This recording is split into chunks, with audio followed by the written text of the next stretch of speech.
Unfortunately, today we live in a society that throws men into a maelstrom of contradictory ideals, obfuscation, and self-degradation. The bottom line is that men need to realize their happiness doesn't have to stem from the opposite gender. It needs to stem from them having a purpose in life. Hence, every day should be a path to betterment via goals. It's this path that requires discipline and embracing hardships. Relationships, in many degrees, are now a bastion of history for many men.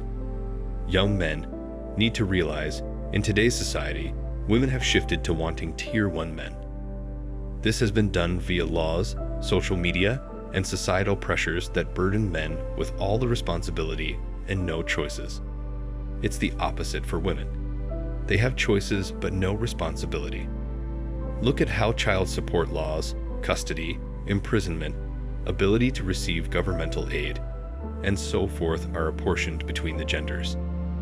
The bitter truth is that most men don't meet these mandates.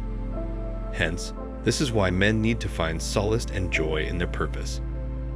Once you understand women, you understand their motives. It's not evil, in many cases, but it's not what you've been led to believe of sugar and spice. Men need to focus on building their bodies and mind. Not to attract women, but because that's how men elevate themselves in life.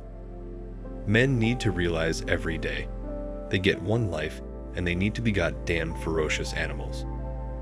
More today than at any other time in life, because the greatness of men is being destroyed. It's all about control. What's ironic is that embracing what I've stated above is what women say they want: to be left alone. However, women, in general, oppose any ideals of men walking away. Men need to realize they're expandable, bar none. Hence, why they go to war, work the most dangerous jobs, and are the primary drivers of all innovation of science and engineering in society, which takes tremendous sacrifice. What's most disastrous is how the family courts alienate and enslave men. What's left is a culture of effeminate boys, raised by women, who have little value to society because they're stripped of every attribute that gives way to greatness. Lastly, don't ever let your happiness stem from someone else. It's an unfair responsibility for both parties. It's a path to disappointment and sorrow. You see, the reason why young men don't think marriage is worth it is that we have seen our older brothers' pain. Or a good man, husband, and father did everything for his family, did everything for the wife, even lived with the typical motto, happy wife, happy life, only for that same woman to betray him with another man who never put a slight effort to make her happy. As a result, thanks to divorce courts being so biased, he loses everything including his house, and pays alimony and child support. We young men saw that, we decided that we don't want that. It's quite simple. If she wants you to chase her, she doesn't respect you. And if she doesn't respect you, she's not that into you. The core problem, in my opinion, is the fall of Western values. People live their lives in a self-centered, opportunistic way with the aim to lead their lives as responsibility-free as possible, and they prioritize acquisition of wealth over building a family and creating community bonds. And on top of that, there are laws that seem to be aimed more toward the dissolution of relationships and families than keeping them together. Add to that, Western societies have become predominantly secular, which devalues community building and common values. Why are men no longer getting married? Due to the serious legal ramifications of marriage in the present day, many men find it impossible to even consider getting married. Its particular focus on the West over other areas, including Russia, Asia, or even Eastern Europe, is problematic. Men now face very high risk and little reward from marriage as a result of how family law has developed and changed over time. That is one of the main problems men have with marriage and the reason why more and more men are avoiding it. Family law has really advanced to the point where it is very high risk but a poor return for men, and low risk but a great reward for women, particularly if they want to leave it. In fact, 80% of divorces are initially started by women. Quite a bit of them pre-planned for financial reasons. we all understand that even half of the divorce is pretty much the end of it all. As a result, if you find yourself in a married situation, and it doesn't even have to be marriage, the state will recognize that as a common law marriage, even if you live together for a sufficient amount of time, like in many Western countries. They will also regard your breakup as a marriage since, by law, they treat it as a marriage. It then includes child custody arrangements and marital assets that are intended to benefit women. This brings up another problem that males have. Why should a guy get married when they see so many other men lose their parental rights to women who don't care about the children? They just end up losing a major chunk of their paycheck, sending money to their ex-wife, and then seeing how severely their relationship with their own children deteriorates. For a good reason, such women are referred to as divorce machines. I'm not sure whether there is a solution or a method to get around the fact that men are purposefully and strategically avoiding marriage. And this is going to be a problem because by 2030, more than half of women between the ages of 25 and 44 who are of marriageable age will be single. They will be childless and unmarried at those ages in 2030, which is a fairly high incline.